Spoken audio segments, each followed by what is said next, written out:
1 മൈലോളം ദൂരമുള്ള എയർക്രാഫ്റ്റ് പ്ലാന്റിന് വേണ്ടി നിർമ്മിച്ച വാഹനം. Welcome to 100 Days 100 Wheels. Day 4. ഇത് 1947 മുതൽ 1950 വരെ മാത്രം നിർമ്മിച്ച മോട്ടോറെറ്റ് എന്ന് പറയുന്ന ഒരു വാഹനമാണ്. ഇതൊരു 3 വീൽഡ് കാറാണ്. ഇത് നിർമ്മിച്ചത് മോട്ടോറെറ്റ് കോർപ്പറേഷൻ ഓഫ് ബഫല്ലോ, ന്യൂയോർക്കിലാണ്. ഇതിന് വന്നിരുന്നത് ഒരു 4.1 HP എയർ കൂൾഡ് എഞ്ചിനാണ്. ഇതിൻ്റെ മാക്സിമം സ്പീഡ് 39 miles/hour ആണ്. ഇതിൻ്റെ ബോഡി എന്ന് പറഞ്ഞു കഴിഞ്ഞാൽ ഒരു പെക്യുലാരിറ്റി ഉള്ളൊരു ബോഡിയാണ്. ഫുൾ അലൂമിനിയമാണ്. Aluminium with a channel construction. ഇതിൻ്റെ ഷാസി ഒരു എക്സ് ഫ്രെയിംഡ് ഷാസിയാണ്.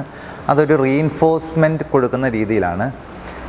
എൻ്റെ സ്റ്റിയറിംഗ് മെക്കാനിസം സാധാരണ സ്റ്റിയറിംഗ് പോലെ റൗണ്ട് അല്ല, ഒരു ഓവൽ ഹാൻഡിൽ ബാറാണ്.